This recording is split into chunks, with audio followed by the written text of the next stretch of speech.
On the right-hand side, you have instead a person, a professional that helps you from a point of view of education. So this professional educates you, he instructs you on how to do better. So out of the combination of these four things, we have four different types of professionals.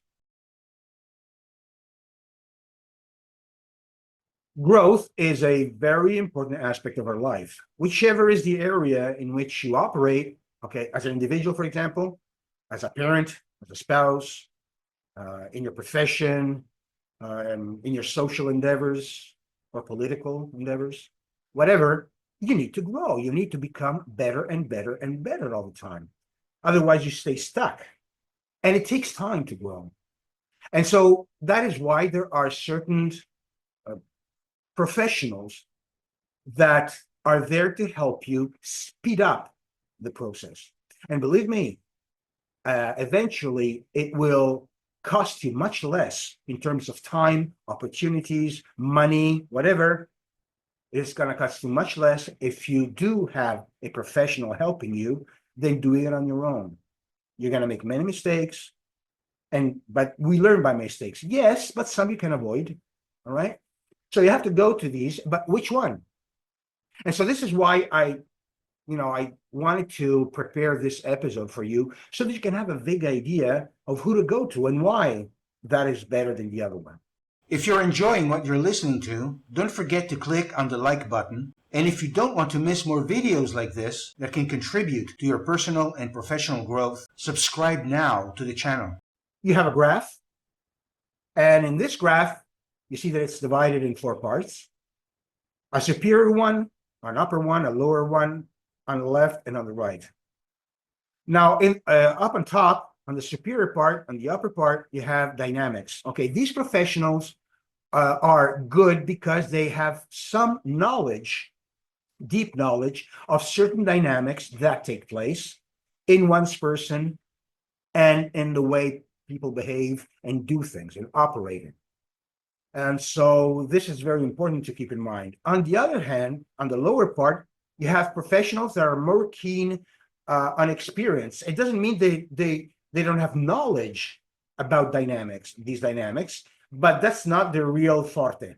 Okay, their forte is that they have experience, they have done things, and they have carried them out with success, hopefully. So these are the two parts. And then you have on the right, on the left, you see that it's about fixing things or people. I don't like the word fixing, but basically that's what it is actually. On the right-hand side, you have instead a person, a professional that helps you from a point of view of education. So this professional educates you, he instructs you on how to do better. So out of the combination of these four things, we have four different types of professionals. So the first one is a psychologist. The psychologist is the one that perhaps people have heard more than others. And the psychologist is good. He is proficient in what he's doing, hopefully, because he is very much aware of the dynamics, more specifically of the psychodynamics. Okay, so they understand the dynamics that go through a person. And basically, the psychologist is there to fix that person. In other words, that person has had in the past, in his childhood, whatever, he may have had some traumas, some events that took place, some bad experiences that really marked him or her. And so the psychologist is there to try and figure out what happened, because probably that person is not really aware of that. Okay. And just knowing doesn't feel good, but he may not be able to connect how he's feeling to what happened in the past. So the psychologist says that is exactly what he does. And so he works on the psyche on that of a person, on the way his I don't say would say mind. Yes, I would say mind, as a matter of fact, mind, soul slash soul, and that's what he works on. And he operates in the past, of course, because he has to go and dig back in the past and then come up from there. He follows a very strict methodology, which he or she learned in university, that has been somehow tested in the past and it worked. There is no predefined deadline on, how long does it take for me to get healthy again? psychically healthy again. I don't know. Can take months, years, decades. Not decades, but lots of years that can happen. I know many people who have been in therapy for several years. So there's no real deadline. The focus is on recovery. You have that person has to be recovered. Okay, he has to become healthy again. That's the focus of the psychologist.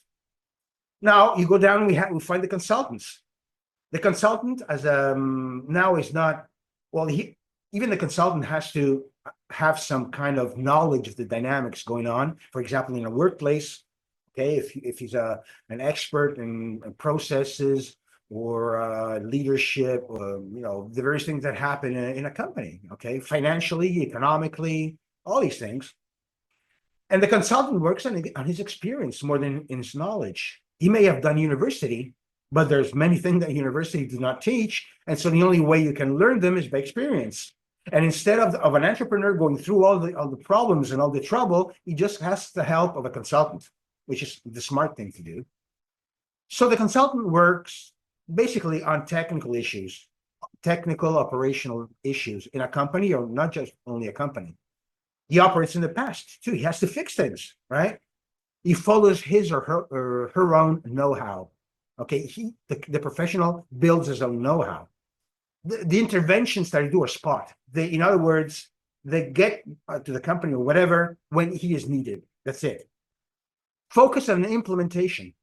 In other words, when whatever thing was going wrong has been fixed and a new process, a new system, a new method has been devised for that company or whatever, then he has implemented that knowledge and that experience.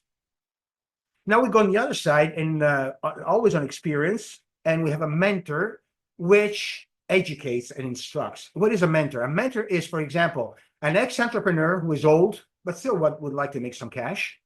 Instead of having his own company, he helps other entrepreneurs to become more proficient in being entrepreneurs. So he mentors them. He stands by their side. He educates them. He instructs them on how they can do better out of his experience.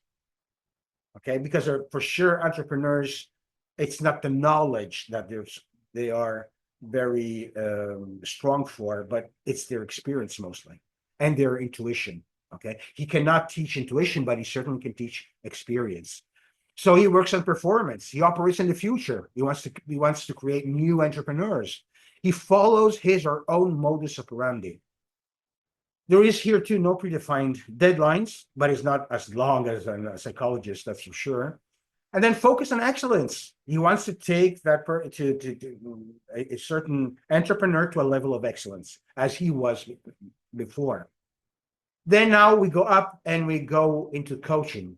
So for the coaches are good because they have a sound knowledge of dynamics, and he wants to teach. He works on strategies and the mind. Well, more than the mind, actually, I would have changed that anyway. On the brain, how your brain works, and also your mind, yes. And yeah, for psychology, there was mind and soul. On the coach, it's like more mind, brain, how they operate, with NLP, neurolinguistic programming, stuff like that. And that's where he works. In other words, they work on a strategy to get to a result, basically. He operates in the future. He follows his own method. The deadline is very elastic. It can last for a month. It can last for several months or even a year or two. And the focus is on the goal. In other words, when you finish the coaching course that you've been through, you must have gotten to you must have achieved a certain goal. And that is what everybody's focused on, the coach and the client. Of course, if you need a coach, hopefully you won't have to look for one for too long. I'm here. If I can help you, it'll be a pleasure. See you next time.